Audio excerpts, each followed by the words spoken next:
So tonight I'll sing a song to all my friends, also to those we won't be seeing again, to those I knew and those I still adore, and I want to see once more. I just pray that you will love me and trust me, laugh with me and cry with me, spend those silent times with me, love me evermore.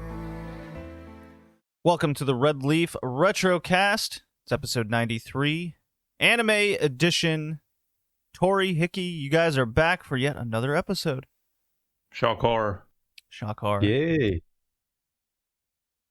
Guys, Gankutsuou. Indeed. We're finally doing it. Yeah. This is an anime that's been on my plan to watch list for many, many years. Do you guys? Same. Yeah. Do you guys remember that that website that it would take all of your list on My Anime List, and it would show you what genres you watch the most, what score? Yep. Yeah. In the Anime, recommended. Yes, it is very useful. It's cool. I forget the site. I will kind of want to go back to it. Now it doesn't work anymore. Damn it. Yeah.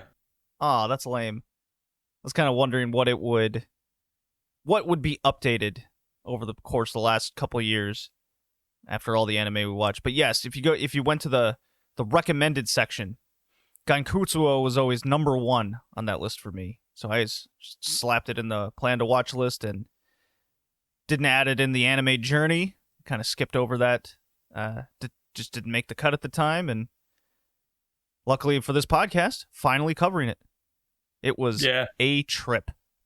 It was a trip. No, Gakutsuou is one of those shows that it's been on my plan to watch list since very early on. I started watching anime, obviously getting into anime like 2013 and whatnot. I remember this when I first discovered AnyTube, reviewers and whatnot on YouTube. I just remember Gankutsuou popping up everywhere, and at the time I was always just because of the style, the art, the weird ass overlay they have and whatnot. I was just I'm not huge on that. I'll watch it at some point, but it's not a huge priority. And I mean, clearly I haven't watched it until now. Right. But God damn it, I'm glad I did. But more on that later. I know what you mean. There was always those anime that when you look at it from the surface, you go, man, Gankutsuou was on that list. Tatami Galaxy. What's another one in that vein of just weird art style? Oh, the Walk on Girl? Walk on, yeah. All those by what's his face, yeah. Masaki Uasa, yes. Yeah. Thank you, Tori. Great shows. Great shows indeed. But yeah, it's always that art style that's very off-putting from first glance. And at a distance, and then when you start the anime, you just kind of check it out. And you go, I don't know if I'm ready for this. Maybe I'm not a seasoned anime vet to handle such a high stature. It's not even the character designs. It's that weird, because it's obviously it's not. I've seen a lot of shows with detailed designs and whatnot, right? But this is kind of just weird ass filter they put over their clothes and sometimes their hair. Makes everything it doesn't move with them. It just you see as they move, they kind of just scroll over that background that they have fixed on there that's supposed to be reflected in their clothes. It's it's I mean, after you get used to it, I get it. It's a cool little design thing, but it's it looks really weird when you just look at it. It's was that really the best idea? I don't know. I guess the jury is out on that. Is it an artistic choice or is it a time-saving measure? I think it's a little bit of both. I think it's definitely both. So more on Gankutsuou later in the podcast. Hickey, you and I both got a raise. Yes. How awesome are we? Boo. I got a raise and no one warned me about that. I just discovered when I looked at my paycheck, I was like, wait, I have more money now. Tori, I like how he used the word warned. like it's a bad thing. You should have warned me I'm getting more money. What the hell, guys?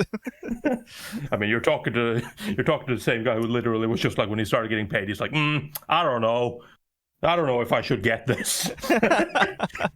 That is true. That's true. I still have that feeling. I was like, yeah, I don't feel Here's like your paycheck for the month. Nah, keep it. I don't want it. I'd like to get to the point in life where if I get more money, I go, wait, that's going to put me in the next tax bracket. I don't know if I want this. Oh, yeah. The fucking, I got a raise. Hold on, that puts me in a new tax bracket. God damn it, I'm making less money now. Yeah. There was a time I was on the cusp of that when I was living in Canada. I was like, uh-oh. If I go over this X amount, I'm going to lose like another 20%. Oh, fuck. Your boss comes in. So we have been discussing the possibility of giving you a raise. No, please, no. No, I don't want more money. You keep it. Give it to charity. Thankfully, I think I am 3K below. So like I don't need to pay taxes. But if I got another raise, I'll probably like lose 20% of. Oh man, I don't want that. Yeah, so I went on a little vacation, went snowboarding. Fucking phenomenal trip in Upper Maine. Are you guys familiar with the finally. United? Excuse me, Tori. Finally, you got the chance to. Finally, it was so wonderful. Got to use my nice little saw blade snowboard that I bought a while ago. My boots are officially absolutely thrashed. They are no good no more. My new bindings really got tested on the mountain. It was just a phenomenal trip. The sun was out a couple of days. It was just a nice weather condition just below kind of the snow point, 32 Fahrenheit 0 Celsius situation. It was so perfect. It even snowed one of the days as I was snowboarding. My mom flew up skiing in her 60s. Like, dear God. Big props to her. She took a wicked fall, and so did I. I tried the terrain park for the first time in a while, and I think I bruised 2 ribs. I went to the doctor. He's like, yeah, you got 2 or 3 bruised. I was like, 2 or 3? He's like, it doesn't matter. I mean, they're only bruised. It's fine. Yeah, it's just... It would be worse if you came back. Yeah, you have like 2 or 3 broken ribs. It's whatever. Yeah, well, that was my main concern, but I'm like, okay, it doesn't quite hurt when I breathe, but it's really at that inconvenient pain. You know what I'm saying? Yeah, okay. Then I don't feel sorry for you, because I've been at that point where it hurts to breathe. It hurts to live. Well, no, like the first week, it's been tough to breathe. I can't like turn. I've had bruised ribs multiple times due to basketball and baseball type injuries. Not bowling. That would be weird. The dude who you were bowling against comes up and just chucks a ball into your ribs. It's like, how'd you get this, dude? Bowling. It's a rough sport sometimes, let me tell you. It's a rough sport. What happens? Well, you see, I was going for that strike, and then everyone picked up their balls and started fighting. What? I got a really funny image in my head there. And broken legs, and bowling gets real bloody sometimes. Yeah, market foul. That's the Great Lebowski joke. You have to fucking fight people off to get your fucking throw off. Oh, that's great. Hardcore bowling. So yeah, it's been a rough go last week since the injury, but it was totally worth it. I'm so happy I got to actually snowboard my ass off. It's been a week of just recovery ever since. And then the day I came back from the vacation, one of the 3 bosses calls me in. It's like, hey, we want to expand your position. We want to give you a raise. Does this work? And I'm like, yes, I like that. I want more money. I love this idea. So that was my good news. And watching some anime. So, Tori, Hickey got a raise. He was warned. He wasn't warned. What have you been up to? I want to know your life. So, I mean, I guess you could technically say that I got a raise because, finally approved for monetization on YouTube. I finally got everything set up, so now they'll hopefully start paying me. Well, that is an income that you've been approved for. It is indeed. So, that is something. That's what's been going on. Other than that, it's just been mostly studying. I have I have winter break coming up now, so I have next week off. Well, Monday, Tuesday, Wednesday, and Friday off. I don't have Thursday off because why would they give you 5 days a week off when they can give you 4? Right, that would be convenient. And yeah, and of course, why pick any other day to have you not have your day off than be Thursday for whatever reason? But okay, sure. But yeah, no. So it's been pretty quiet. Slowly getting back into anime again. Gakutsuou's really been helping me with that, and yeah, I've been working my ass off on this video that was supposed to come out like about 200 subs ago, and still chopping away at that, and I am roughly halfway done, I guess. And where can the people find this eventual video that's going to come out? This eventual video can be found on YouTube at the YouTube channel created by myself, which goes by the name of Anime Top Scholar. There you go. Great stuff there. Lots of Lupin material. I love it. Yeah, 3 videos or something. 4. Well, that's enough for me. It's probably the thing I've talked the most about, I guess. Well, speaking of Lupin, during my vacation there, I threw on Netflix, and my mom wasn't too happy, but she did eventually get into it. The live-action French Netflix show, Lupin,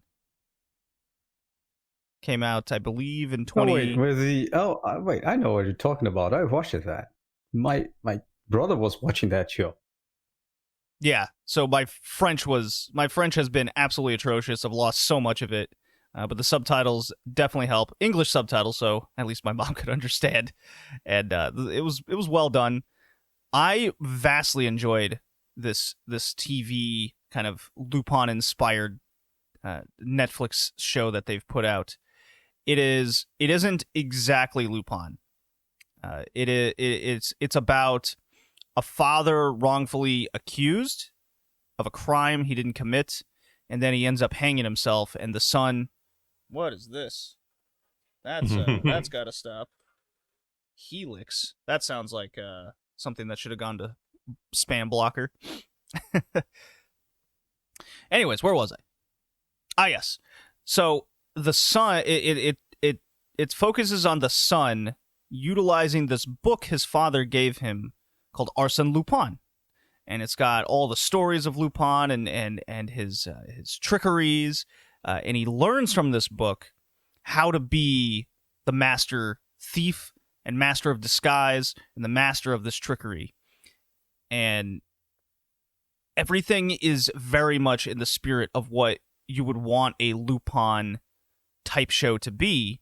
So the very first episode is about Lupin gathering this group of French thugs, and it's about him trying to steal this necklace that's tied to his father that's in the Louvre, right?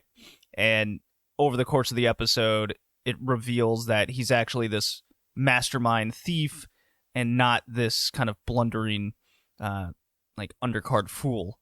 You know, it was all in his plan the whole time. It's straight Lupin, everything you'd want. And then the TV show continues very much in the realm of he wants to steal these items to make connections to prove his father's innocence. There's a really cool prison episode where he breaks this dude out and switches places with him. And he does. Are you familiar with the kind of sleight of eye handcuff trick? He's like, "What are you talking about?" He just has the handcuffs on instead of the prisoner that he just randomly sets free, and then so he just takes his place in prison. And it's just, I really enjoyed it. I definitely highly recommend it. It's not on Netflix, so it does have other dubs, English, German, what have you. But of course, it comes off at times like a Godzilla movie from the 60s because it's overdubbed in not native language. So I do recommend, if you can put up with French, just sounds better. A lot of the writing's in French. They do have a lot of subtitles to it. It's a big recommendation from me as a Lupin fan. And Tori, I recommend it to you as well. Hickey, I think cool. you said you've seen it? Yeah, I've seen some episodes. My brother was watching it, so I just sat down and watched with him. Yes, and it's been approved for a second season. So very exciting. Obviously, first season, his father hasn't been cleared. His name's not cleared. But but it's really cool how even the cops from his childhood that sent him to social services and everything, and it's really funny how when he's a kid and he's first reading the book, he's not really quite grasping the Arsène Lupin ideas of escaping. So the cop ends up catching him. He's like, "You're gonna have to do better than that." And then the irony is he's fucking kidnapping this dude and messing with him many years later. It's great. It's great stuff. And then I caught up on the Dragon Quest anime that came out from last season. You guys, Tori, you said that Gankutsuou kind of has lit a fire in you. Yeah. To watch some things. I think this Dragon Quest anime has ironically done the same thing with me. And then, of course, Gankutsuou just in another realm of kind of what I'm looking for currently. Dragon Quest is a very simple shonen fun anime. And the fact that I'm also I just got Dragon Quest 11 the other day on sale for my Switch, one I've really had my eye on and wanted for a while, that this is right up my alley in just simplicity. It's definitely a sit back and just enjoy the ride kind of show. It's nothing too deep, but it has hero must save the world, and he has his little childhood island of, Dragon Quest creatures that he comes in. It's got a nice little simple child comedy.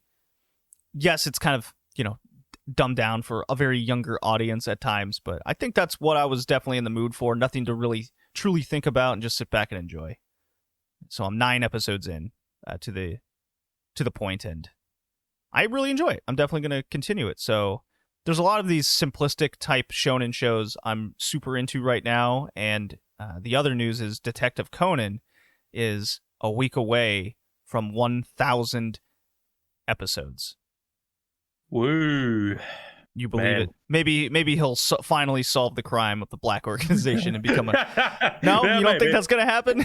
No, totally. That would be funny, though, if it literally just, not the end. It's like, yep, here we go. The moment you've all been waiting for. It's like, wait, what? Yeah, no advertisement, no build-up. It's just, here's a non-filler episode 1,000. He's figured it out. He's figured it out, and he's figured out the antidote. He is back to adult. He's back to a teenager. It's like, wait, hold on. Whoa. I'm not ready for this.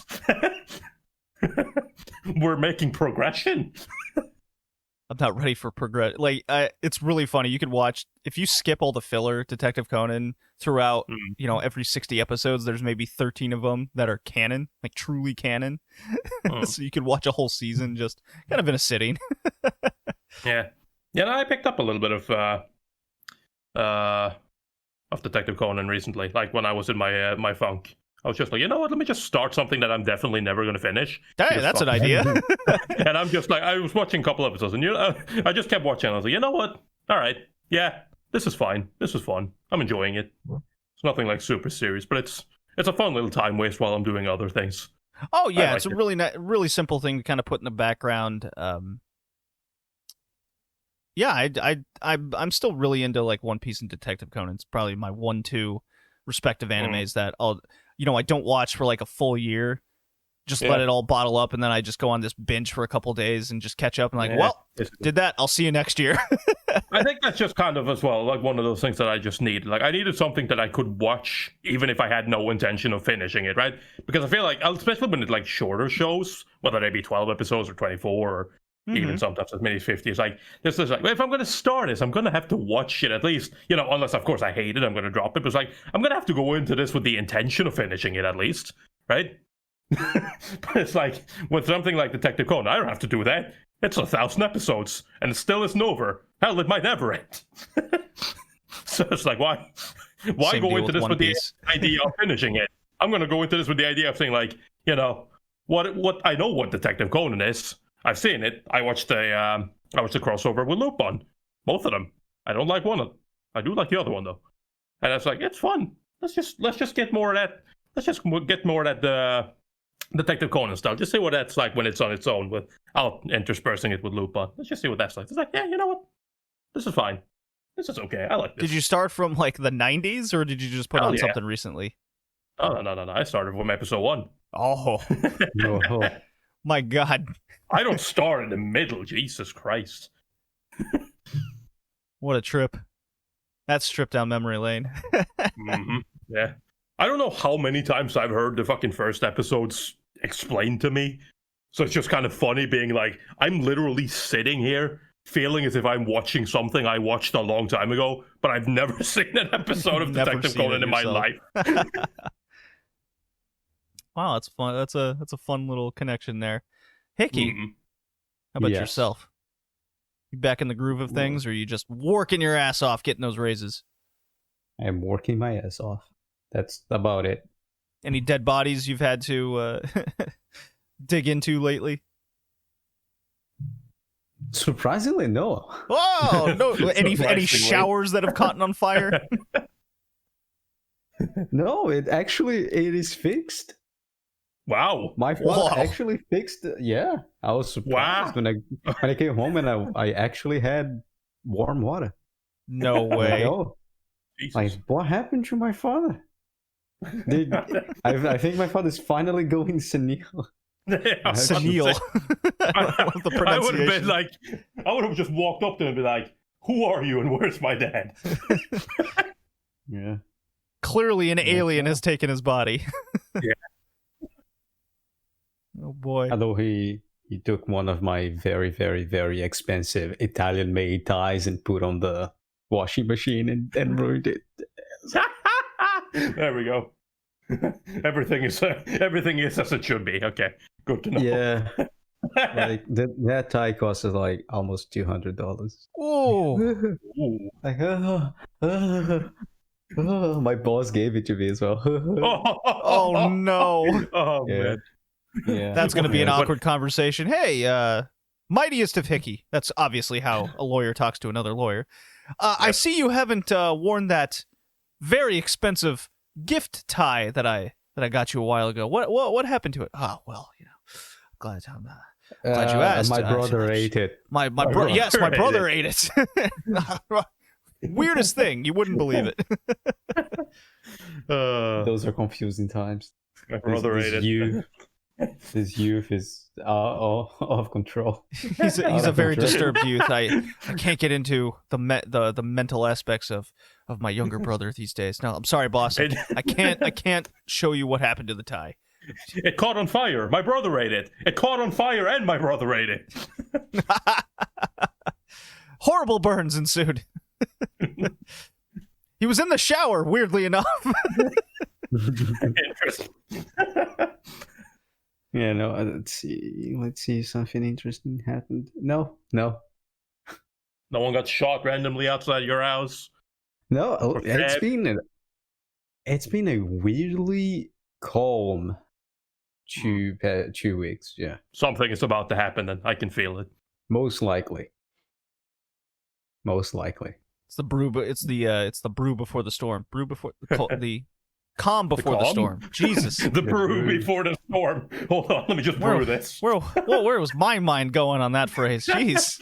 It's the cold brew before the storm. I was brewing the coffee outside, and the brew was getting cold before the storm was upon us. What a story we have embarked upon. Yes, maybe I've been watching the wrong things lately. playing the weird sci-fi games for the gaming podcast that's coming up. Man, oh man. Guys, shall we move it along and discuss some Gankutsuou? We can do that. All right. Play the drop. Okay, 3, 2, 1, let's jam.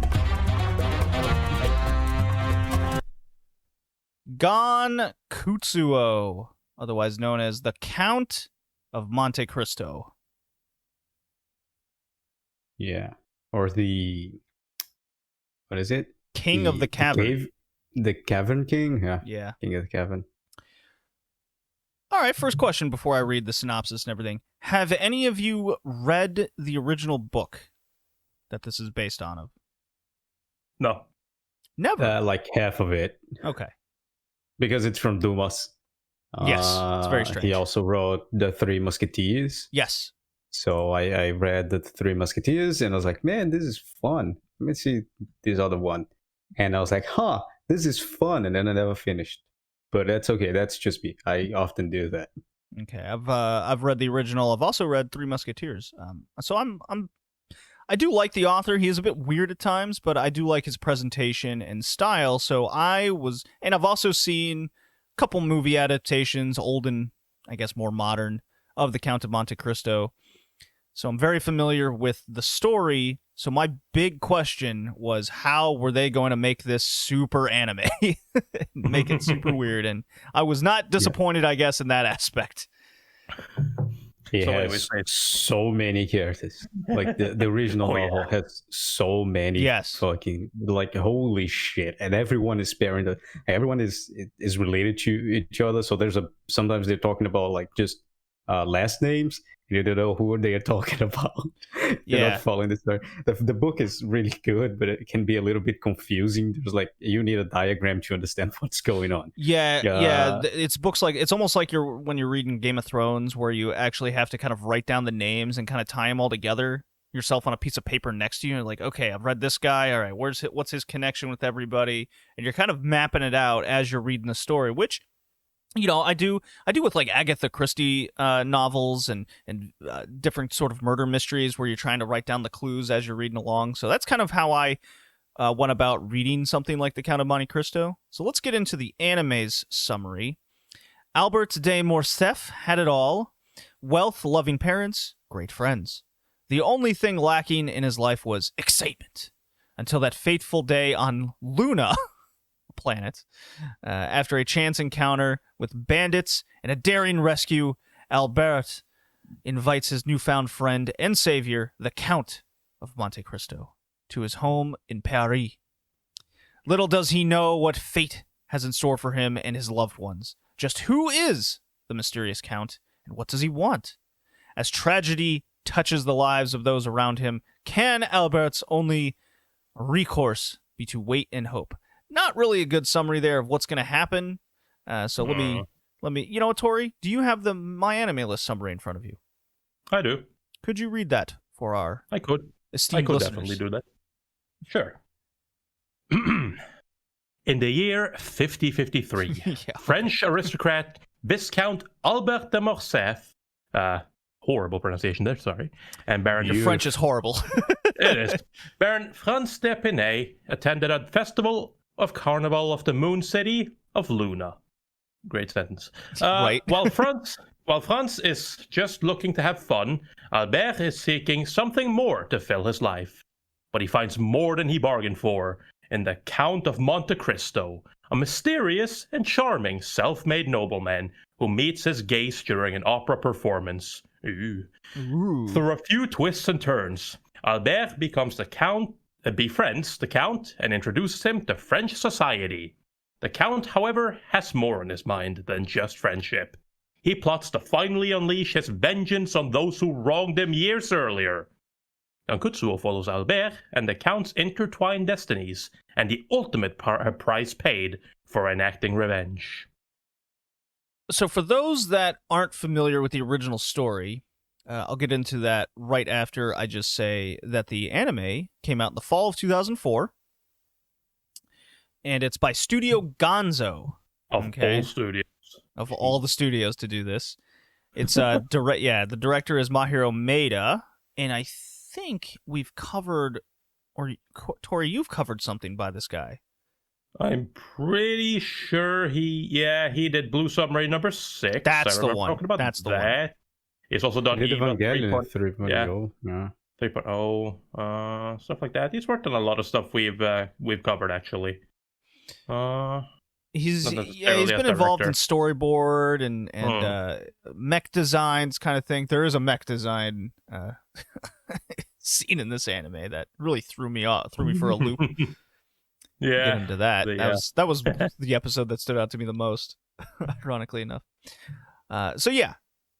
The original story of the Count of Monte Cristo is a man who is in love with this woman, and his best friend is also in love. However, the woman does not have eyes for him.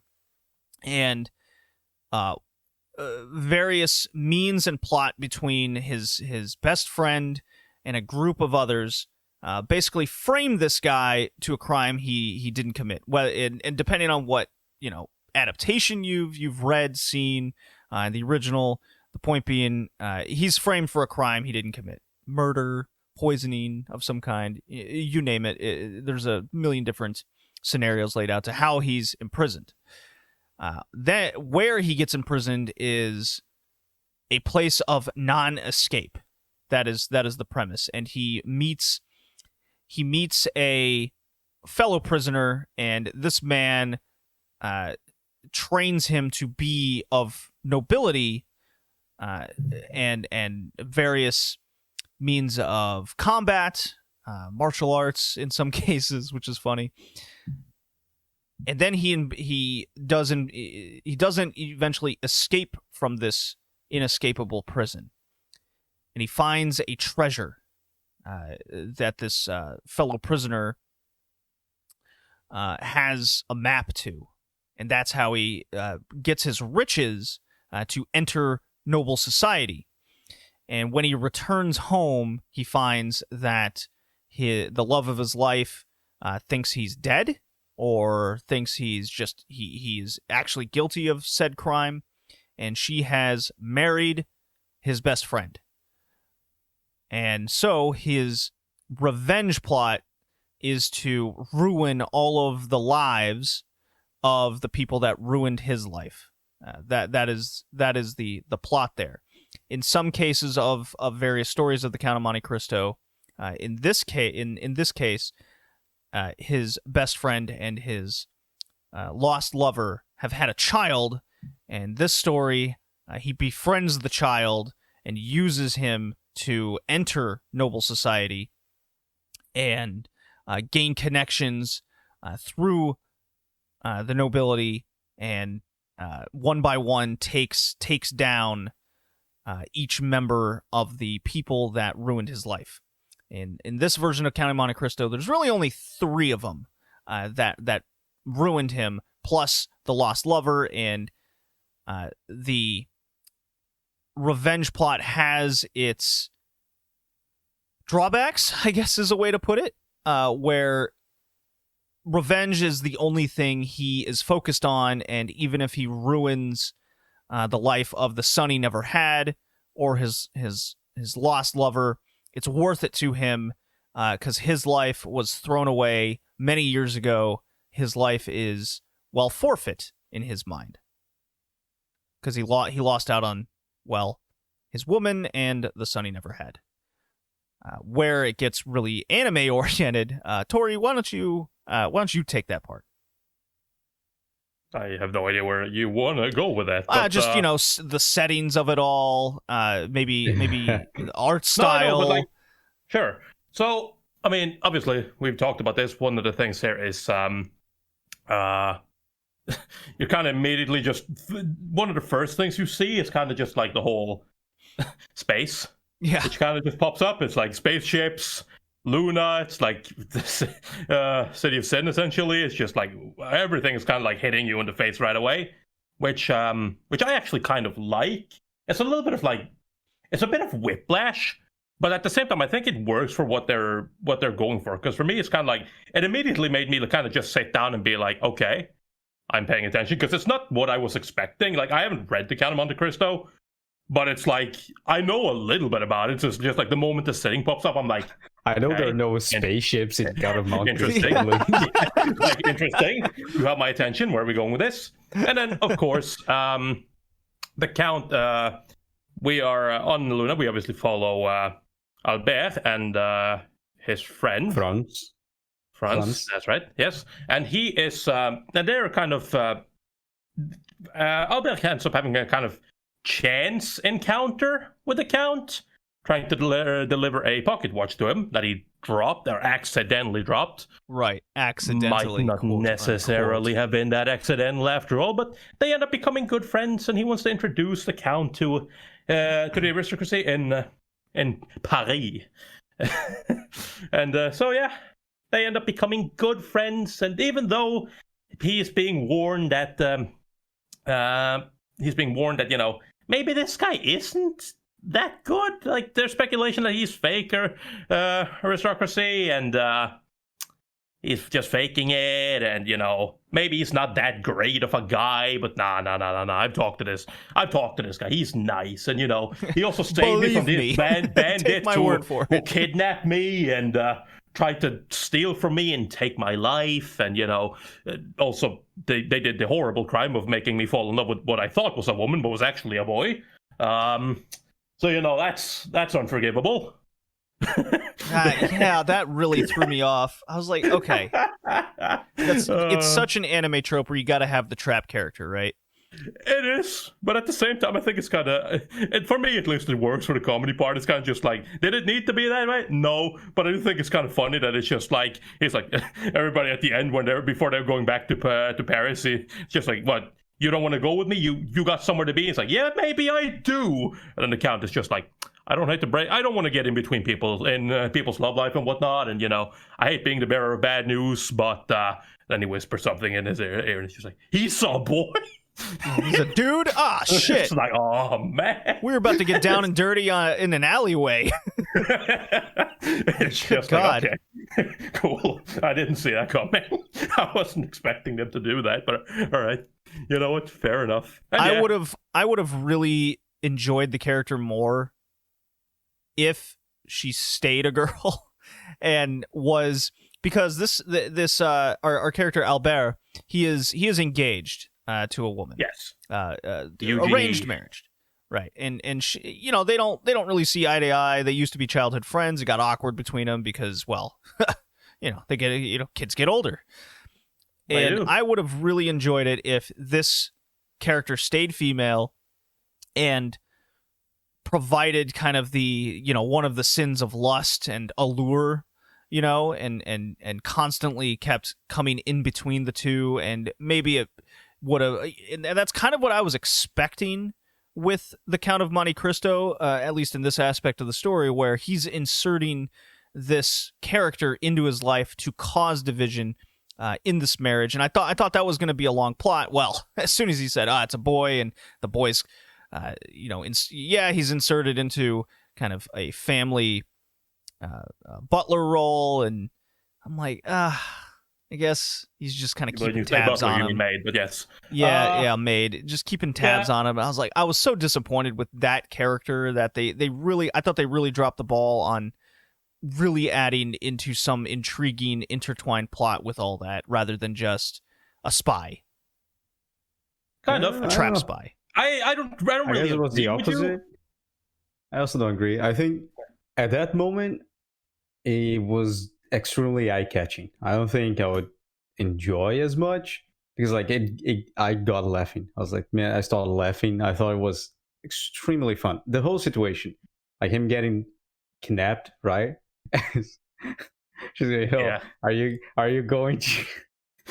The big bad guy being like, no. I'm very anal about people being on time. Right. Yeah.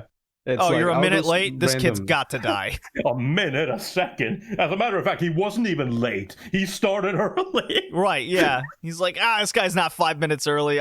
You know what? I just got to kill this kid. I can't. Punctuality is key. But I still have time. Doesn't matter.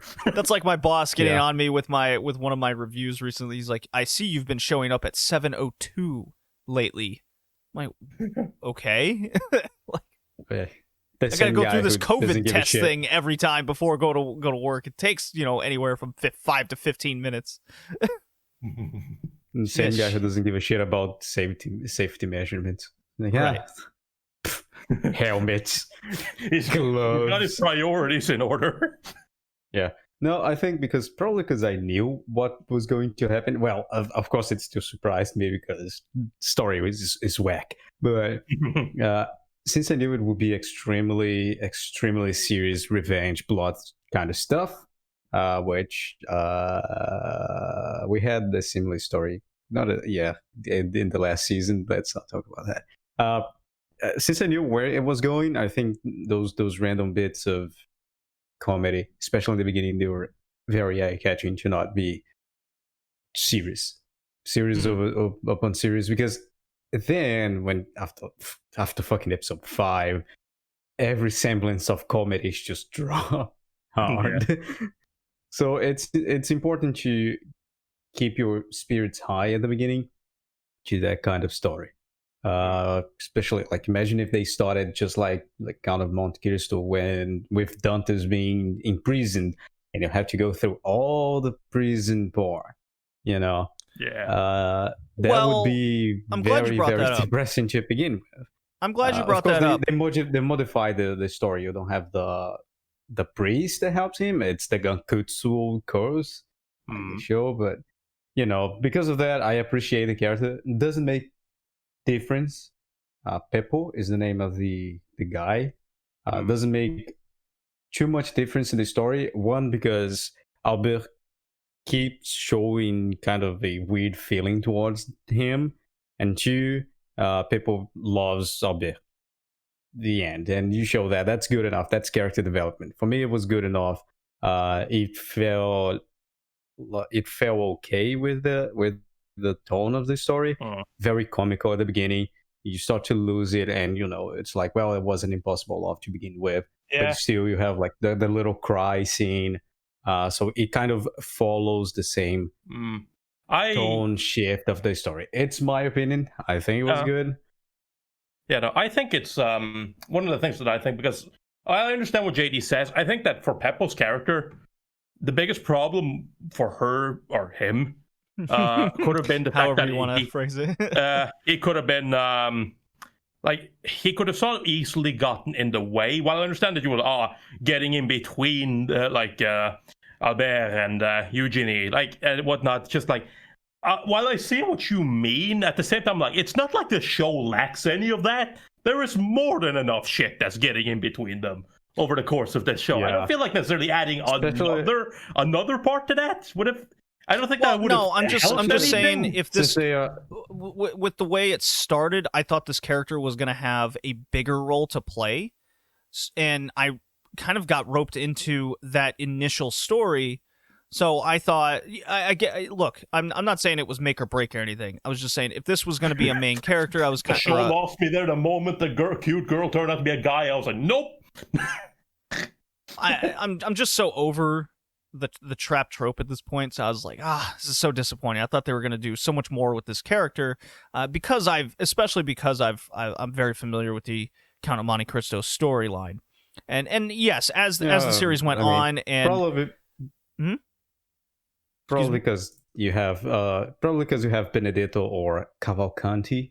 Yes, so that when that character came in, I go, okay, so this is where the scorned lover line kind of comes into play. I'm like, okay, all right, you got me back in with this character, that's fine.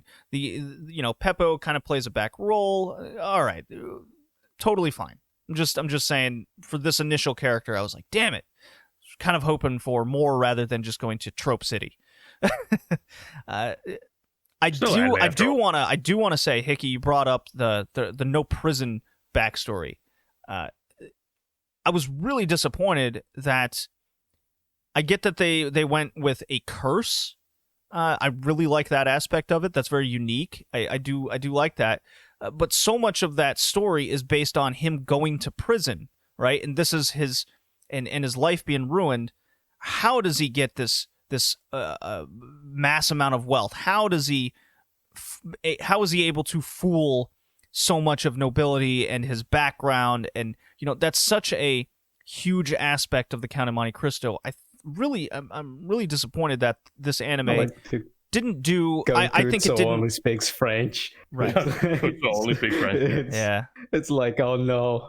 It's the French. Yeah, that is the moment when when you start, because every again, I know, but every fucking episode is started off with like the French, the recap, right? The French recap, and it's just like but it's like it's weird, right? Because the way he speaks, right? He's always talking about his friend, and it's like. You start thinking that it's supposed to be from the perspective of like maybe Albert or something like that, or maybe from the Count of Monte Cristo and the way he talks. But the more that becomes obvious, like that can't be him. And then it's like when it turns out at the end that it's actually Gakutsuou, it's like I see.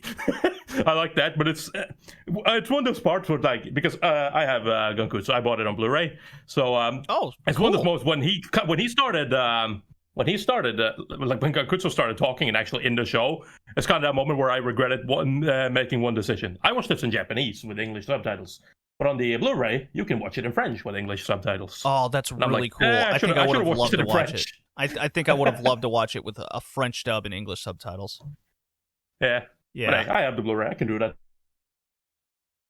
for next time. That's true. I mean, there's the Brazilian dub. I should have watched the appearance of Gankutsuou just to see if they speak French as well. Mm. Yo, motherfucker, what's up? Yeah, that would definitely be jarring, to say the least. They speak Gankutsuou, instead of speaking French, everyone's speaking Brazilian Portuguese, and he's just speaking Portugal's Portuguese. that would be interesting. But yeah, I thought it was fun. The Gankutsuou. The only problem, honestly, is the wealth and how he escaped the prison. Because one thing is the 1850s novel, 1840s novel Count of Monte Cristo. It's like, this is a unescapable prison, but it's still a normal prison in the 1800s. You can have means of escaping. On Gankutsuou, however, it's like this awesome automatic space prison in the frontier that is half alive. That's why you cannot escape. So like, I would love to know how Dante or Monte Cristo escaped that. Yeah, it's kind of weird, right? Because when that happens, it's kind of just like, well, shit, son, time for you to accept me and get your revenge. And it's like, cool. Next scene, explosion. It's like, okay, that's what we're doing. But yeah, no, that didn't really bother me that much. It's fine for me. I kind of agree with the wealth thing. It's one thing that I started thinking about later as well. Is like, yeah, it would have been nice to see where he gets that idea. I think they don't explain it. They kind of hint at the idea when he first goes to the Danglars, who owns the bank, So before you say any more, explain. Before you say any more, we gotta at least set up the three other characters, okay? The three other revenge characters. The three families. Yeah, the three families. You have Mondego, whom is the one that married. He's Albera's father. The now known as the Morcef family. He is a military guy who fucked over a fringe planet, and that comes into play later, and that's how he pretty much gets his wealth through military means and changing his name and getting a new identity. The Danglars, he is think of a Wall Street dickhead who just takes everyone's money, and he's a master. He becomes a master investor. So you kind of know what his fate is probably going to be. And then the third person is what was his name? Villefort. Yeah, Villefort. He is a corrupt court justice that isn't above bribery and sending people to prison for nobility's benefit, and he's got his family. He claims to be nobility's benefit, anyways. Right. Yeah. He's at least in his own benefit. It's usually for his own benefit. Right. So he's and they all have children, and they're all childhood friends. They all grew up together. They're all kind of they meet a couple of other people, and there's like a five-way pentagram of connection there. A pentagram. Okay. So that's the connection between everybody, and that's where Gankutsuou comes in, Count of Monte Cristo, and he wants to fuck over those three guys in particular and ruin their lives, whether it's ruining the entire Wall Street investment market,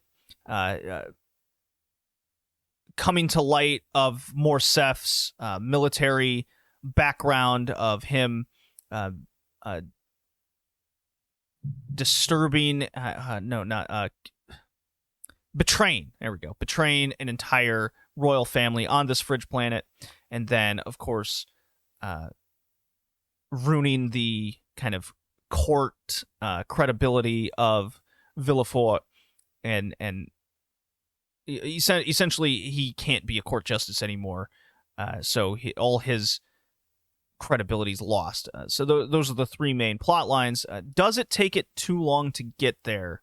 I don't think so. I think it all kind of builds up and unfolds to a master plot being unveiled, and how even the people close to Gankutsuou were used. So that's kind of the setup between the characters and their eventual downfalls. All right, Tori. Now you can continue. Okay.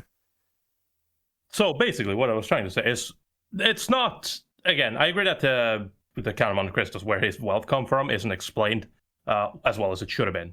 To me, I think the closest resemblance you get to an explanation of where his wealth comes from comes when he goes to the Donglars, and he is essentially there to quote unquote invest or put all his money in. Right? He is there to sweeten the deal, and get essentially unlimited credit. So a part of it comes to that his contract has he will now have no upper limit. That explains part of where his credit comes from. Why do they accept that? Well, because he has deeds from other banks all across the universe with the exact same thing.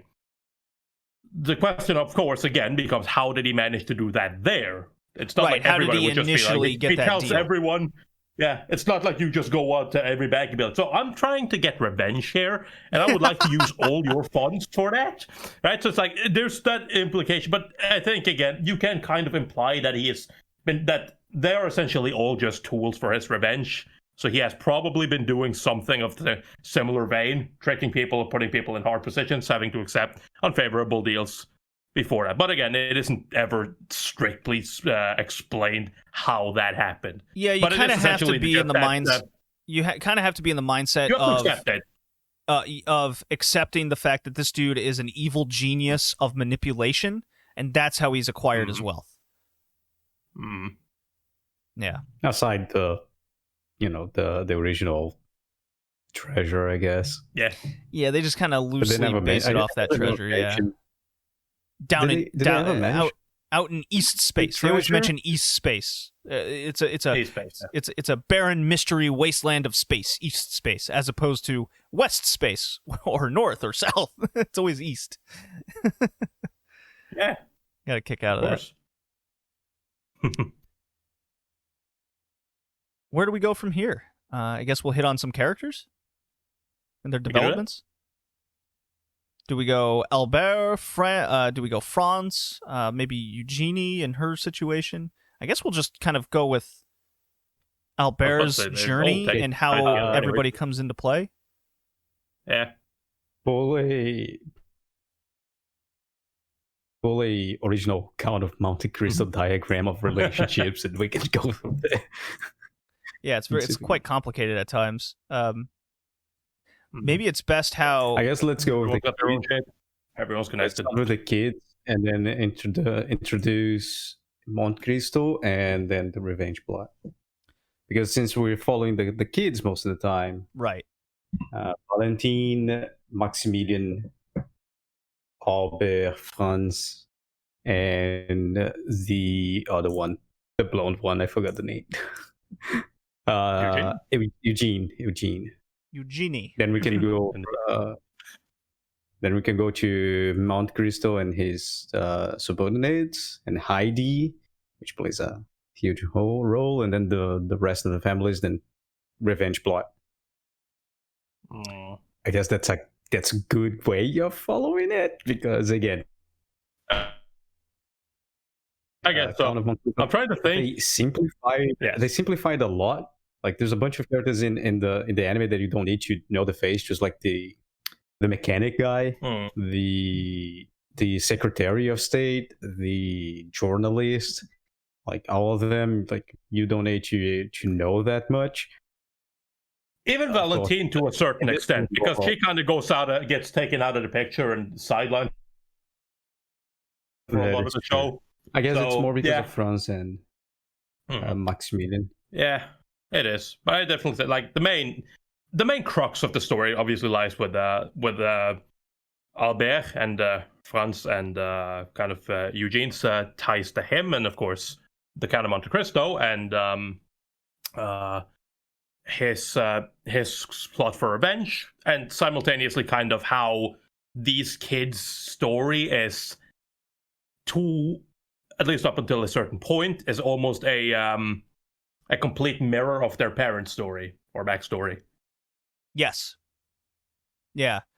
Being forced into situations that are unbecoming of their own love life. Yeah. No, but they're essentially replaying Edmond Dante's fate. Right. Yes, they are. At the puppeteering of the Count of Monte Cristo. Of course. Okay, so Albert first introduces the Count of Monte Cristo to his father, the General Morcerf, that we later find out is changed his name from Mondego. And through that connection, and his childhood friends Eugenie, whom is the daughter of Dangler, the bank investor. So that's how Count of Monte Cristo acquires his set of wealth in Paris, and gets unlimited funds through backgrounds, and of course Dangler can't resist.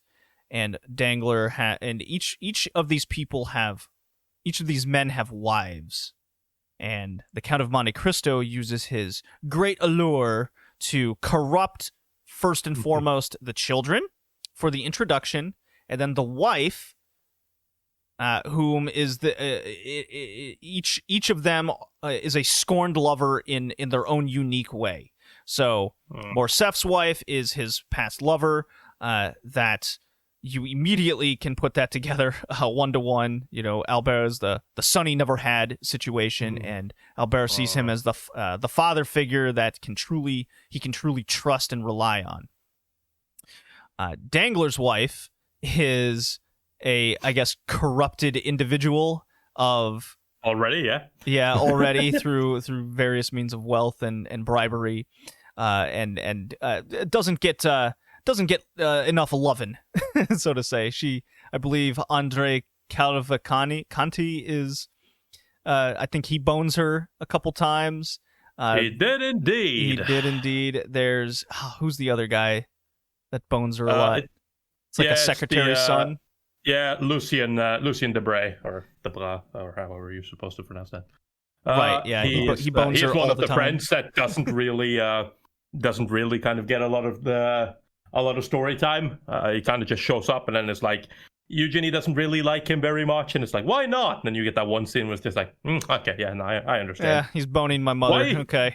Like, I do kind of like though that they did actually, like, not a lot, but they did kind of go back on that and be like, why did you do that? And he's just like, it's part of my job.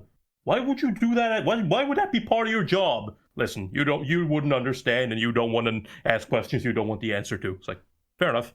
Yeah, and then later you find out it's basically because because Dangler has so much wealth in the bank that he's basically providing funds for this government Senate family, and part of the deal is basically keeping Dangler's wife sexually satisfied. So it's like, all right, we're going straight up French aristocrat here, big time. I love this. All right. Yeah, and of course he has various ins through, I guess, Senate records, and that plays a plot point later in the story. And the last scorned wife is Villafort's wife, whom turns out to be she has an infatuation with wife. Excuse me? Second wife. Second wife. Yes. Yeah. Did I miss something? I guess I missed something. I guess so. Yeah. What happened to Villafort's first wife? I don't think I think she I think she died. I'm pretty sure that's what happened. I don't think they ever truly went into what exactly happened. It's just kind of that whole like stepmom thing. Oh, okay. Is, I apologize. That is is the second that, wife. that I totally missed that. God damn it, JD, got to pay attention. I guess I got to pay attention better. That's why it's like they talk about that when they talk about the what the fuck was the kid's name? Oh, is that why she wants? Is that part of the reason why she wants to poison other members of the family? Ah, that makes so much she's more speaking about that sense because now. she's talking about how she was talking about how it's like when she was essentially venting her frustration, how it's unfair that everything was going to go to Valentine and how her own kid wasn't going to get anything. Oh, this makes so much more sense now. Okay, I am so sorry. I totally missed out the reasoning behind it all. I was like, okay, I don't understand why she wants to. I thought she just had a more obsession with her son, but it makes more sense that he's the biological one of her and not Valentine. Okay, all right. I think she has a obsession with kind of personal gain because it's like it all starts with like the whole like but I want my son to have it all, and then it's kind of like she gets her infatuation. Well, not even gets it; she's already had it, but gets encouraged to continue her infatuation with poison, and she's just like maybe even poison your husband. It's like I'm super into it. Yeah. I love that. I absolutely classic idea. Yeah, it's a very classic kind of 17th century backstabbing very plot befitting line of aristocrats. It's I absolutely love the corruption angle where he seduces her and he gives her the ring that has a poison in it, and she's just this poison ring. Oh, and she's in the garden of poisons, and he's clearly been spying on her and getting in the inside, and and then there's the whole plot line of now she wants to kill the rest of the family. I just thought she, at some point she was just so infatuated with poisoning that she's just like, I must poison my family. No. This guy's a dick. He doesn't satisfy me like the Count does. Oh no, there's more to it than that. Yeah. Okay. Yeah. As soon as you made that connection so much more clear, it makes it even better. I love it all now. Love it way more. That was my own fault.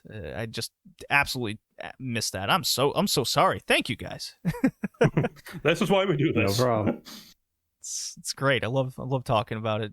That's great. It's even better. Love it now.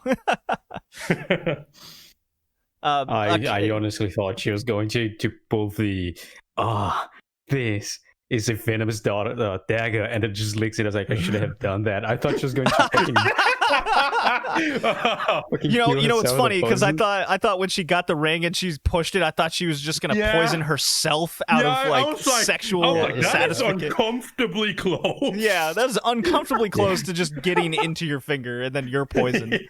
That is I like that you guys thought the same thing. I was like, she's gonna kill herself. Like, she's gonna put the poison in a drink of water, forget and drink about it just because how full of herself she is. I was expecting that to happen. That would have been way too sad. Right? Man. Oh yeah, no, I'm glad they thought more about it than that. Yeah, no, it is. But I'm glad they thought more about that, the eventual end of her, than just like, she accidentally goofed. Well, I loved how every character was built up to fall, and then they slowly lose their mental state, and then as soon as their lives are ruined, each one of them, there's that crack moment where they finally break and all of their like true intentions are revealed. So with Villefort's wife, she's found out to be the poisoner. Like, the husband knows this all along. He doesn't really care. Valentine is gone. Maximilian, with his passion for love, saves her, and the grandfather who's wheelchair ridden. He can't talk, speak, or anything. He goes, so what? You were gonna poison me? She goes, why couldn't you just die? And he just gives her the vial. Poison yourself. Kill yourself, bitch. She's like, this is how the first wife left. Basically coming to this break point. So that makes so much more sense now. And all she wants to do is be with her son, doesn't need the husband, and he's like, oh, you don't have the balls to poison yourself? You will be going to a mental hospital for the rest of your life. Enjoy. And she just totally breaks down. Cuts later where the Count has busted her out, and she's been reduced to this child state again. Yeah. She's playing in sand. Oh, sand through my fingers. Where did it go? Yeah. Oh man, yeah, no, they do a good job of the breaks. It's incredible. It's there's a lot of that. There's a lot of fun little interesting pieces as well. That I'll talk a little bit more about that at the end because it's more related to the end. But there are some fun things they do with kind of the whole revenge plot, because obviously it's a Count of Monte Cristo. It's a revenge story. Yeah. Let's see. It's a very French story. It's a lot harder to break Morcef's, Albert's father's background, because they have to prove that this betrayal on a planet, and that's where Haiti comes in. This young woman that's always around the Count, and she's technically a slave, and he bought her, and she is the princess of this kingdom. Yeah, that was betrayed by Morcef. Yeah, that is well. It's just one thing that I really appreciated with her character, because she becomes kind of one of the first people who does that whole like, oh, she's part of this, or she is okay with her situation because obviously she's in love with the Count, but also because she wants her own revenge. A little bit torn about it, but ultimately it's like it's the right thing to do. Obviously, this guy is this dude is fucking evil. He's done some horrible shit. So it's not for his sake that she kind of has that torn moment, kind of. But one of the things that I find really interesting as well is kind of because when Albert first meets Haiti, it's like, the Count kind of introduces us like, oh, she is just my doll. Right, it's like, oh. But in Albert's mind, he kind of turns the whole situation. No. They care for each other very much. You can clearly tell. And so it's kind of interesting when it then at the end kind of becomes the whole thing again, where it's like, no. She is just a doll. I thought I told you this already, because there's a lot of that towards the kind of final part of the story, which is literally just like, but I already told you this. I literally explained it to your face. Why are you surprised? Right. Yeah. The dialogue the Count uses to all these people that's close to him, or he's gotten close to him. He's told them, "Look, Albert, nothing is coincidence. Yeah. It's like we didn't meet because of coincidence. Yeah. Haiti is a doll," and then Haiti's like, "Count, you don't mean that. No, I told you. I don't care about you." Yeah. Right. Yeah. It's something that is definitely different from the actual Count of Monte Cristo story. The original story, the book from the 1800s, although the Count is the good guy, everyone isn't, right? Maybe Albert, like he's just a poor motherfucker lost in whatever the fuck is happening. He's a naive lad. Maximilian is a cool guy. Maximilian is a cool guy in both stories. But the Count is just like everyone. He's seeking revenge, but he saves a lot of people. He saves Maximilian from committing suicide. He helps Albert and Eugene when they decide to abandon the nobility and marry. Albert becomes a soldier afterwards for some reason. Probably because of the father. But in Gankutsuou, the Count is a piece of trash. Like, I understand the other guys are also a piece of trash, but holy shit, that dude is just relentless. Yeah, because he's corrupt. He's corrupt. He is every single corrupt. time. Yeah, I know. Like, every single moment, I guess that's the interesting part of have read a part of Count of Monte Cristo and watched this end, because every single time I was waiting for the moment when the Count is like, yeah, I did a bunch of shit, but like the kids weren't involved. Like, so at least I'll help someone. I just want to ruin the fathers, and the rest of the family. The kids, it's okay. Or the women, the brides and whatnot, I don't care. I'll to atone for my sins, realizing the revenge is complete, but I fucked up a bunch of people. I'll try to help them. In the anime, and I was expecting that moment, that turning point in the anime, and it never came. Especially when the count is like, oh, okay, the final fight, and he just points a fucking gun to Albero's like, oh, I cannot believe they did that. I cannot believe the count just stayed a piece of shit. And I was like, holy shit, that is an interesting adaptation of the count. It is. But again, another thing that I appreciate, it's the same thing. I do appreciate it. Like, really good. No, but what I appreciate is the fact that, again, it is literally as told. Adi says the exact same thing to him. She wants him to come to his senses before he completes his revenge. Because nothing good is going to come from revenge, yada yada. But the only thing that's going to happen to him is that he will completely ruin himself. And surprise. Surprise.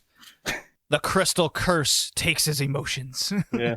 It was like, you could definitely tell that there was a lot of stuff that they just were like, absolutely like, oh, dude, we can foreshadow this shit so well right now. Just add in some lines here and there and be like, yeah.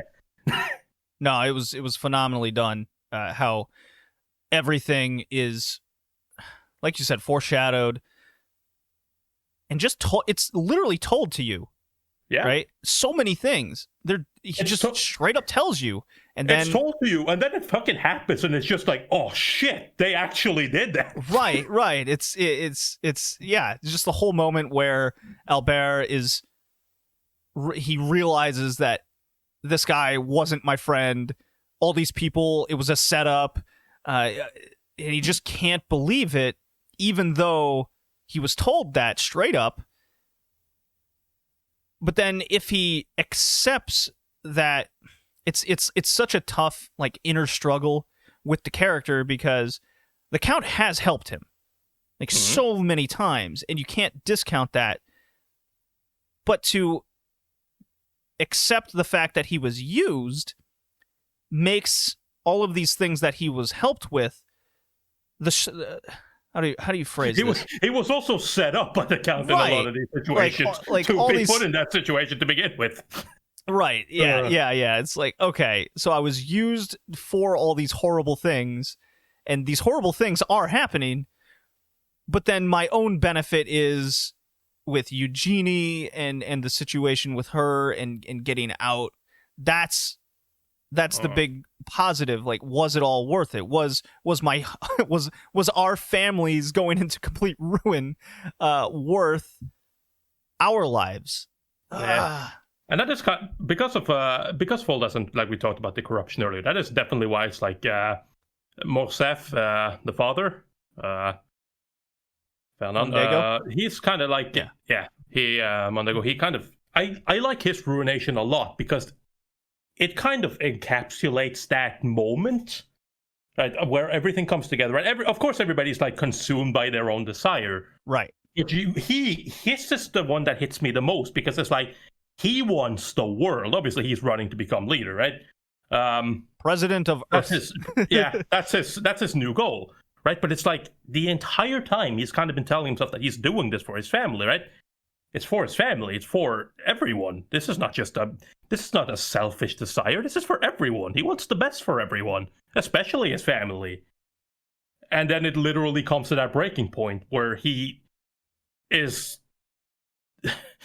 willing to kill his own family to attain his desire, which kind of becomes his breaking point when he realizes, what the fuck am I doing? Right, and they're all kind of like that, right? Dangler went through the same thing where he loses all of his money in the stocks, just plummets. He owes trillions of dollars now. Eugenie, you have to marry this other dude immediately. I need my money back. What do you mean, you? It's like, it doesn't matter what you think. You are a possession to me, and I need my money. It's like, you are my most valued possession right now. Right. That is, again, another great line. I love the fact that not even just, you are my most valued possession, which is kind of a little bit cliche line, but the fact that they actually went out and be, you are now my most valued possession, implying that she wasn't before.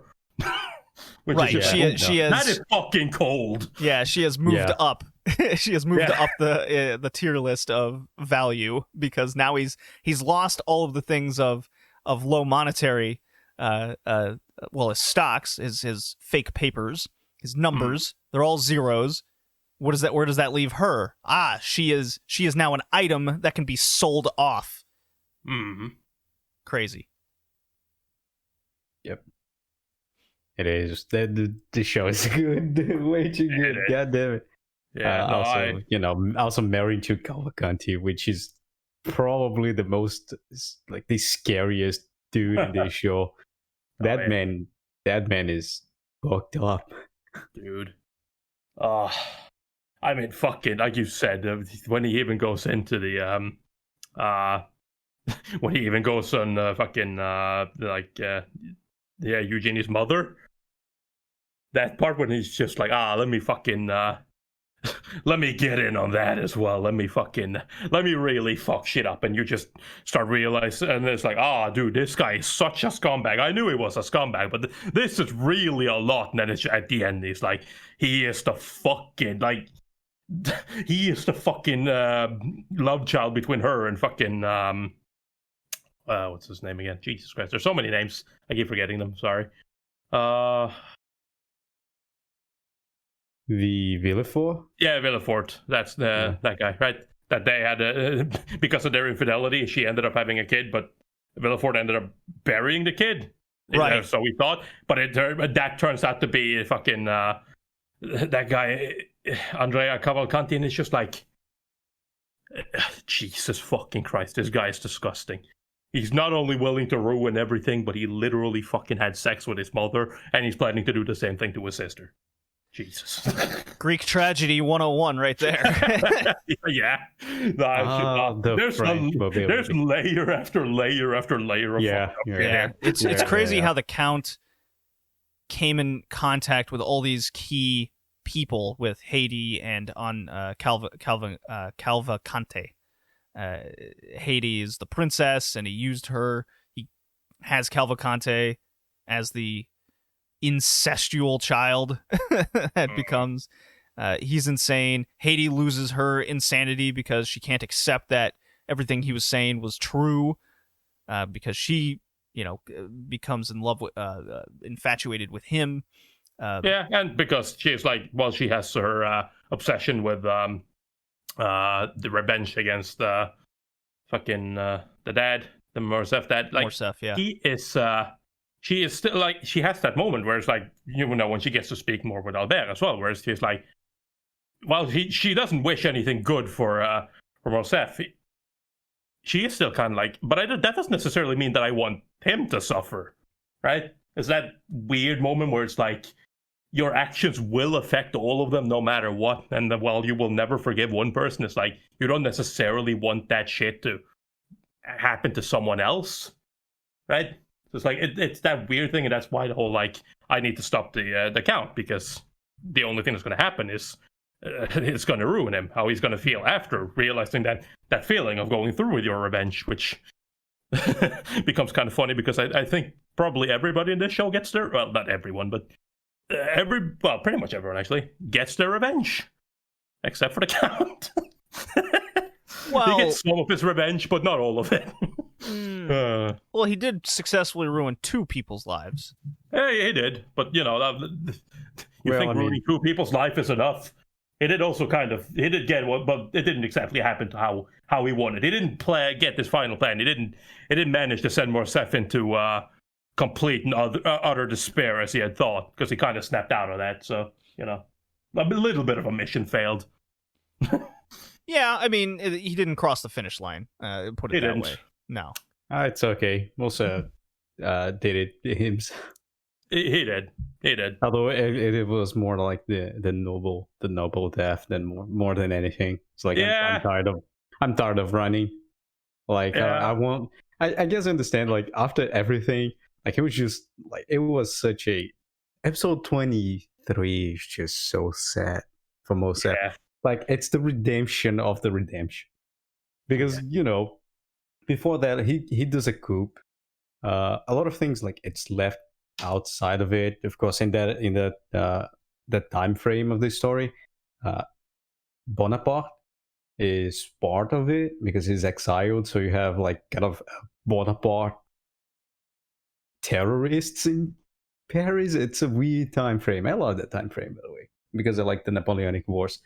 It was a weird time in France where you had terrorism and stuff happening. So like he does a coup. He goes into utter despair because he realized like, dude, I just leave my family alone. You can have me. And then he just shoots everything in the air. He begs. He goes to his knees and starts begging and crying. And you see like that, that powerful man, the general who everyone respect, did a successful-ish coup in Paris, being just reduced to a guy begging, please just let my family go and you can kill me. After that, I don't think he would just survive long. He'll kill himself by the way. So he's like, you know what? I'm done.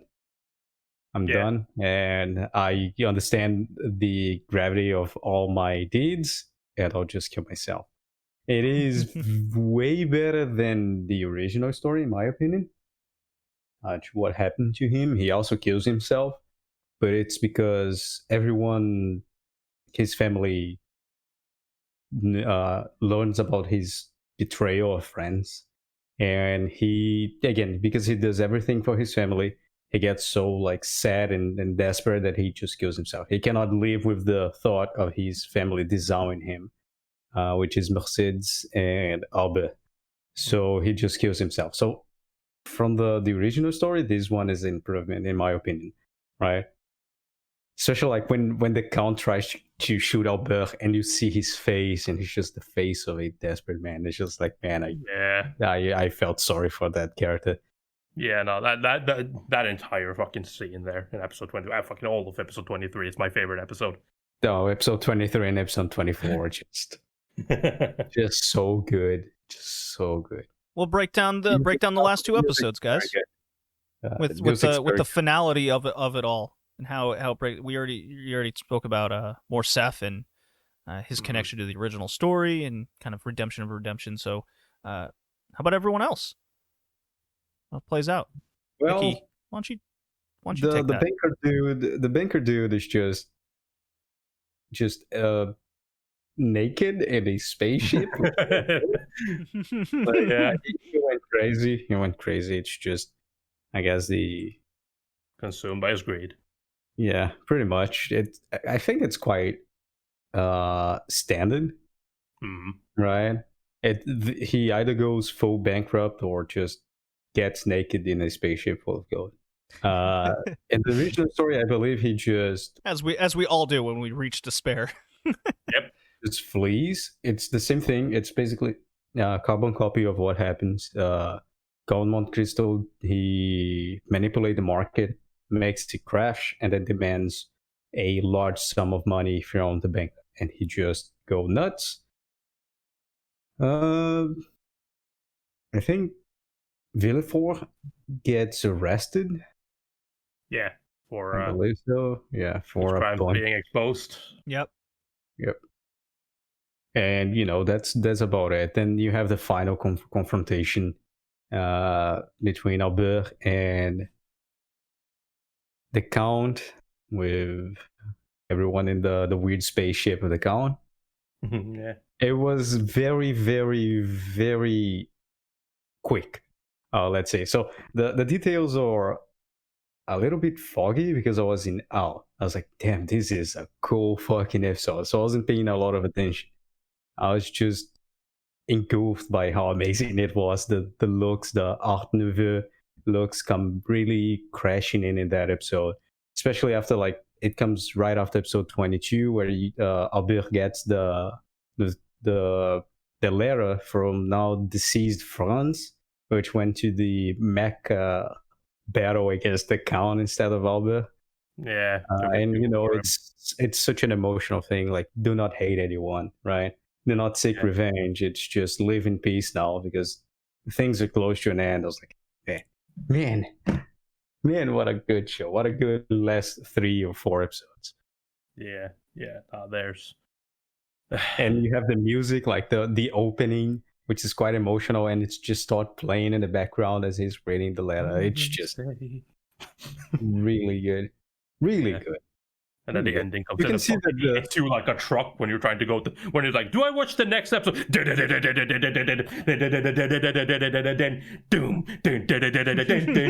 It's like, yes, I'm going to the next episode. Yeah, it is also. Yeah, the last 6 episodes, that stretch, just one back to back to back to back to back. It was I just couldn't put it down, so to say. Just click immediately to the next one. I'll have to rewatch because I lost so many things. I was just amazed by the show. Yeah, no, same. That is essentially the. I was talking to you guys. I sent the message yesterday in Discord as well. I'm like, I have a fucking tough decision to make before the podcast tomorrow. That was in regards to the score of this show, because I'm just like, I'm sitting here trying to reorganize my thoughts on this show, and I'm just sitting there like, oh man, that was amazing. Oh fuck, that was awesome. Oh, I love that. That's like, I can't think. The first episode is like, man, I don't know about this art style. And then at the last episodes, everything is so... I can give that. Because of the art style being very art nouveau, it gets extremely convoluted. There's way too many colors, way too many change colors. You have kind of It's definitely wacky. Yeah, it's extremely wacky. A lot of moving parts, and you have like 2004 CGI. With, the CG is just downright with a not so good 2D animation as well. Well, there is that episode where when Albert is told nothing is coincidence, and the Count betrays him, reveals everything, and they meet for a duel. And here I'm thinking, all right, sword fighting. Maybe a pistol or two. There was definitely sword fighting. They go, bring your armor and sword. It's a fucking mech battle. What the fuck? Not even that. He goes home that day, and that night, and he just fucking walks in and starts breaking shit. And I'm like, oh, he is mad. He is frustrated. He is activating the statue in the room, and it's what? It's a fucking mech. Okay. Yeah, like, I was really thrown for a loop there with that one. I guess somebody somewhere along the line they were like, I guess this is a sci-fi show after all. And it's like, yeah, do we have the standard sword fighting? That doesn't make sense. Let's just make it a mech. Sure. Gotta be a giant mech that we pilot and joust. Yeah. I'm watching that episode. I'm like, this is 2004 CGI hard way. It is. This is rough. However, I will say this: the CG was not great, but no. I do still like the attention to detail. Oh, very much so. The duel, the fucking when Franz is in there, like, obviously we don't know he is in the mat doing the duel, but let's be real. Did anyone not know it was him? So it's like... I was actually surprised. Really? He clearly drunk him the night before. Again, like, just something I must have like picked up my phone or something, and I'm like, okay, here we go, mech battle. Albert got stabbed. When they were sitting there fucking like drinking the night away, I'm like, he is absolutely going to make sure that this guy doesn't make the duel. That is totally the plan there. I fell for it. That. But I love that fact that when he's in there and you see he's trying to fucking like pick up the sword and do duel, it's so awkward and clunky. He's losing grip on the sword. He's trying to replace. He can't stand still when he's fucking putting out his sword. He's shaking. It's like, I love that. I fucking love that so much. Yeah. It was well done. It was absolutely well done. The acting also, they scream when like he loses the eye. Yeah. It's like, that thing haunts me in my sleep, man. That was such a good scream. Yeah, no, it's good. It's good. This show is good. God damn it. Yeah, everything comes crashing down. It's a really good show. You can see that the guy who did it, which is Maeda, the director, it's his love child. He really, really loves this. Yeah. It wasn't the original idea. It was another novel, a sci-fi novel from the 1960s, but he couldn't get the rights. Which is sad because like what is described in the Wikipedia is that he loves this sci-fi one, and the sci-fi one was based on the Count of Monte Cristo, which I should then read the novel as well, the 60s novel, just to see how it compares to Gankutsuou. But when and the I'd guys say it's worth it. who yeah, well, the guys who own the rights for the sci-fi one said, okay, you can do the anime adaptation. And then when he sent the original script, because it was just based on the story, they read it and they're like yeah, no, fuck you. And so they revoked the rights to do the story, and he's like, well, shit, now I need to find something else. And then he decided to do a story based on the Count of Monte Cristo, because it was the original story the other one was based from. And you can see that he really loves this. It's so well written, like so well done. The music's great, the visuals are a little bit how can I put it, debatable at first, but you get used to it. Especially, I guess, in 2004 you don't see a lot of that, because again, everything has kind of a stamp to it, but it's just a static stamp, and as the character moves through the screen, the clothes kind of change because he's going through the stamp shit. But I think in 2008 you have a bunch of shows with that. You do. Then like after 2008 you have a bunch of shows in that same style. In 2004 is a little bit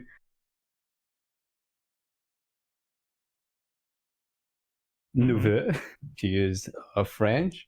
Again, the styles of extremely traditional Japanese art from the fucking Sengoku Jidai era with Art Nouveau. You know, the mix of two is also a little bit debatable, but it works. The story's so good you end up ignoring, and it completes itself. I feel like the art, the character art a lot. There. I think one of the things, like, at the beginning again, it's just like, oh, but at some point when you have that change from more dramatic than comedy, is like, okay, now I can kind of appreciate more the art style. No, but the thing that I would say though with this is like the kind of where it becomes more obvious, like 2004 type stuff, is like it's very clear who's like. And I'm not just talking about like the background characters, but I'm talking about it's very clear who's like important here. You have that like typical anime thing was like, what does an important character look like? Well, more defined. Their art is better rendered generally. Like they're more design choices, you know, to make the fucking typical funny shonen stuff. It's like, who's the protagonist, the one with the spiky hair, right? It's like it's kind of the same thing applies. So you can see who's like what characters matter and who will play like more of an important role to the story, and then the lesser characters, they're kind of more flat in their art a little bit. Like it's not that important because they don't have that many scenes. They're not that like significant. So it was kind of just like, yeah, let's just have some quick defined features, and yeah, there you go. This guy's bold, bold sunglasses type guy. Yeah, you know, good enough. You know who he is. Stuff like that. So it's like, I think there's definitely a clear divide in the characters, like the art style of their characters and whatnot. But I think that's fine, honestly. I don't have a major issue with doing it that way. As a matter of fact, even some of the crowd shots, in my opinion, there's some good like divide in a lot of background characters as well. When you see crowd shots, which even when they are more like silhouetted out. So it's that's a nice little touch. Most anime would definitely not do that. They would just do maybe like just a full-on silhouette, like bunch of black characters in the background, blacked out characters. So yeah, you wanted to say something else, I appreciate the show visually. I really visually. do. Yes, I do as well.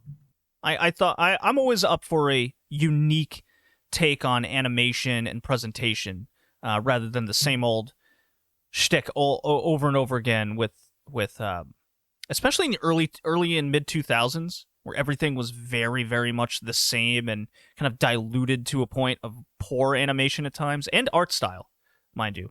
It's a breath of fresh air when you come across something like Gankutsuou here. That's my thoughts, Tori. Tori, do you have anything else to add? Am I not being heard anymore? You're lagging quite badly. Internet Yeah, problems. but I got the gist of it. Yeah. The gist of it.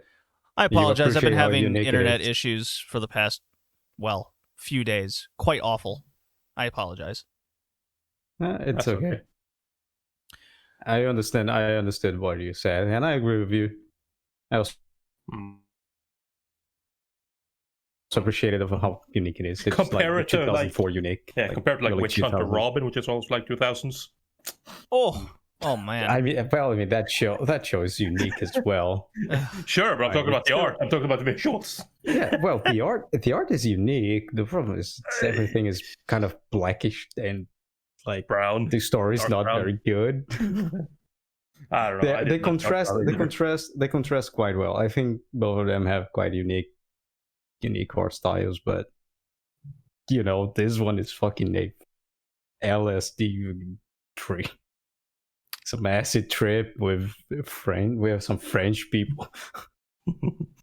Yes, it is. Being informed, Discord has had a lot of issues over the past week as well. Probably, yes. That sounds Yeah. normal. Okay. Right. Do we Well- think about wrapping it up then? I think we should wrap it up. Guys, I'm not going to bust anyone's balls, but I gave the show a 9 out of 10. I fucking adored this thing. Outside of Damn. a few hiccups and issues that I had, that's the only thing that's keeping it from a 10 out of 10. Just some things that I think could have been incorporated from the original book, like the prison story, and maybe explaining kind of important his wealth background. And but I really like the overall setup and build towards everyone's mental demise. And the last 2 episodes wrapped it all together quite nicely. Yeah, 9 out of 10. I'm not gonna be a coward. I'm giving this a high score. What you Same. got? Yeah, same, Hickey. Same. Oh shit! Same. I gave it a 9. It is very Yeah. good. It is very good. Damn. You guys are lenient.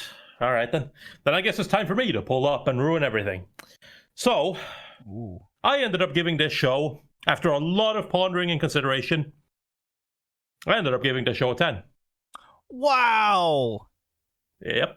That's Hickey, right. you went full I 10. agree. I did. Yeah, I agree there you are went full certain 10. things that I would have liked to see, that I would have liked to see added, but at the end of the day, the more I sat there and think about it, I'm like, can I find stuff to pick at? Absolutely. But at the same time, it's one of those things where it's like, of course, you can always find shit to pick at. Sure. In my opinion. And when I say that I give this a 10, I don't mean that I think that the show is flawless.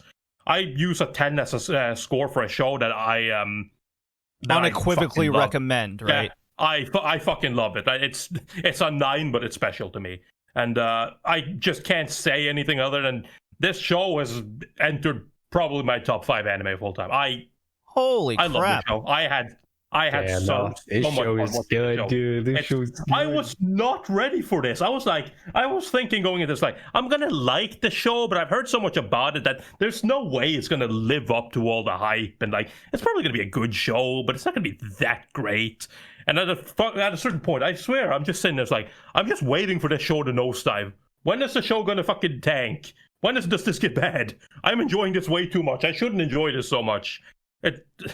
I've not hidden this at all either. I've said this many times. I've been on a fucking huge anime slump now for quite a while. But this show, I couldn't put it down. I was like, I need to watch the next episode. I had to physically stop. I only finished the show today because I decided to stop yesterday because I had to fucking take a walk. I needed to breathe. It was just, man. It's been a while since I've had a show that hits me this hard. I love it. Yeah, So I was honestly pining for a while, being like, give it a 9, give it a 9. But I'm like, I can't. I like it a lot. I even ended up fucking kicking Devilman Crybaby out of my top 5, which I really like as well. But I like Gankutsuou better. I think it's a better story. So I'm looking at our past reviews I've been here. listening to the OP on repeat. That OP is so good. Oh, DD as well. Just the soundtrack on repeat. It's such a good soundtrack. Yeah, no. So yeah, this is my first. Yeah, I'm pretty sure this is my first 10 on this podcast. I don't think I've ever given it them before. And I didn't think I ever would, to be honest. It's been a while since my last one. What did you give Samurai X? Samurai X I gave an 8. Okay. Akagi no N I give a 9. Really? Joe I give a 9. Yeah. There are shows that I really loved, but no one has quite cracked that, like, top, the Mirai Nikki levels.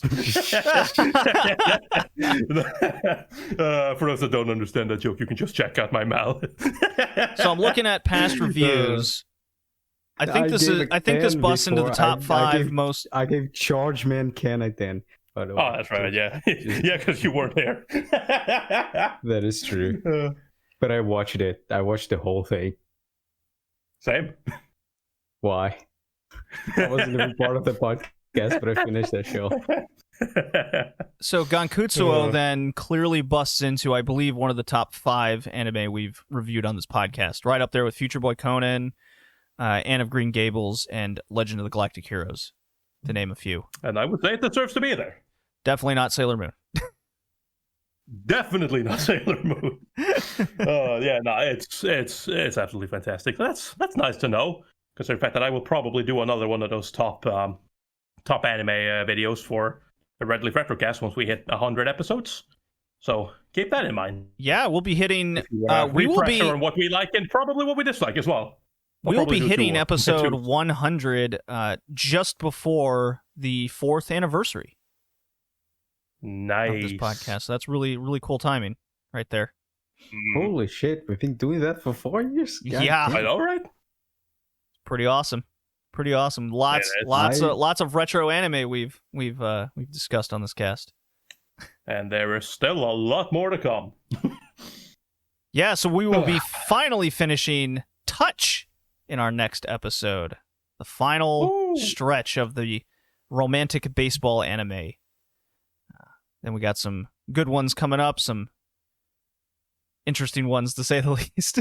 I'm looking at the list here. So, but next episode will be Touch. That'll be episode 94, and then we'll be doing a quick turnaround after that to kind of stagger this podcast and the retro gaming podcast back to back. So if you're listeners of both, apologize for just every 2 weeks just getting hounded and pounded with with hours and hours of content, but we'll be getting back to a staggered release soon enough. So, Tori, Hickey, thanks for another amazing episode of the Red Leaf Retrocast. We'll see you next time. Peace.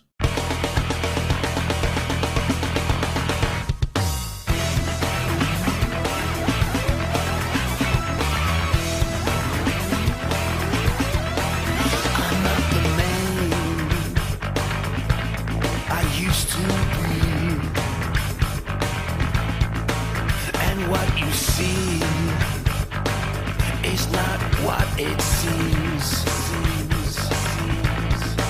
I travel through space to be with you here. What you don't know